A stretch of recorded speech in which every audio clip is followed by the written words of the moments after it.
Brian had always been an ordinary man, blending into the background of life, unnoticed and unremarkable. He spent his days working a dull office job and his nights mindlessly scrolling through social media. That was, until the day he met Andrea at the local tag office. It was a mundane Wednesday afternoon when Brian first saw her. She was standing in line ahead of him, her dark hair cascading over her shoulders, wearing a simple blouse that clung to her curves in just the right way. When she turned around, their eyes met, and for a moment, Brian felt something he hadn't felt in years, a spark, a connection, or so he thought. "Long line today," Andrea said, smiling politely. "Yeah, it's ridiculous," Brian replied, trying to keep his voice steady. They struck up a casual conversation, talking about the inconvenience of bureaucracy, the weather, and a local restaurant they both liked. It was nothing special, just small talk, but to Brian, it felt like fate. When Andrea was called to the counter, she offered him another smile before going about her business. It was a brief interaction, yet Brian couldn't shake the feeling that he had met someone important. Someone meant for him. As she left, Brian caught a glimpse of the name on her paperwork, Andrea Harris. That was all he needed. That night, Brian sat at his computer, searching for Andrea online. It didn't take long to find her: social media profiles, LinkedIn, even a few articles mentioning her work as a marketing consultant. He memorized every detail: where she worked, who her friends were, her favorite places to eat, and even the gym she frequented. It started innocently enough. Brian would accidentally bump into Andrea at the coffee shop she visited every morning. The first time, she smiled, vaguely recognizing him from the tag office, but nothing more. After the third time, her smile became strained, and she avoided making eye contact. The first weird instance was when Brian followed Andrea to her favorite bookstore. He knew she loved to read; her Instagram was full of book recommendations. He watched from the aisles as she browsed, occasionally picking up a book and skimming the pages. When she finally selected a novel and headed to the cashier, Brian grabbed the same book and purchased it as well. That night, he read it cover to cover, hoping to find a way to connect with her on a deeper level. The second instance was more intrusive. Brian found Andrea's address online and drove by her house late at night. He parked a few blocks away and walked to her street, his heart pounding with a mix of excitement and fear. He stood outside her window, peering through the curtains to catch a glimpse of her.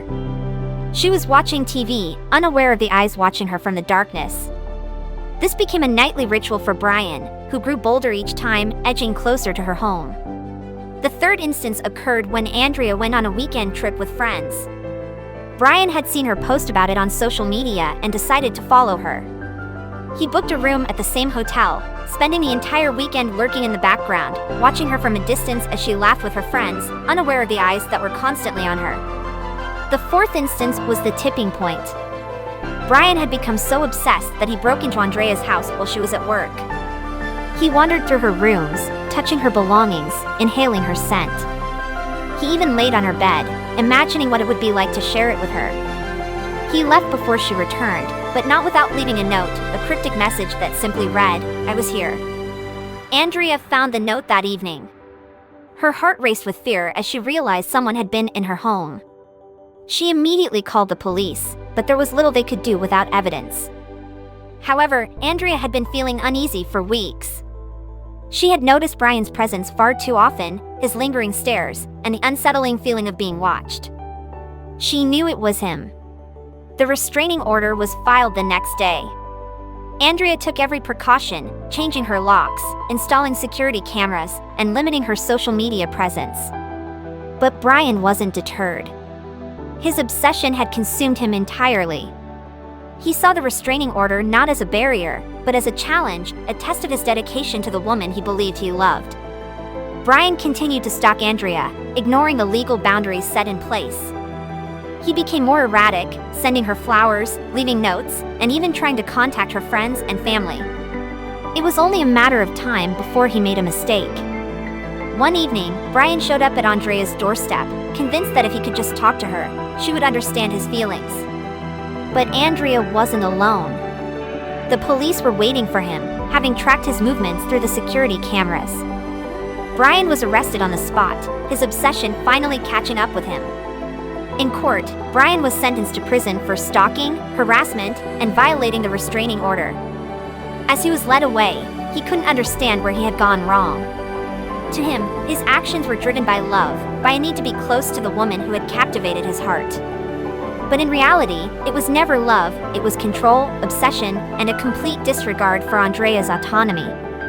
Andrea, though shaken by the experience, found a sense of relief in knowing that Brian was no longer a threat. She had learned a valuable lesson about the dangers of oversharing on social media and the importance of trusting her instincts when something didn't feel right. As for Brian, he spent his days in a prison cell, replaying the events over and over in his mind. The only lesson he learned was that obsession isn't love, it's a destructive force that, when left unchecked, can ruin lives, including his own. If you like this story, don't forget to like, subscribe, hit the notification bell. We post new stories daily. Also check out the ones you've missed on the Stories You Didn't Know You Needed channel.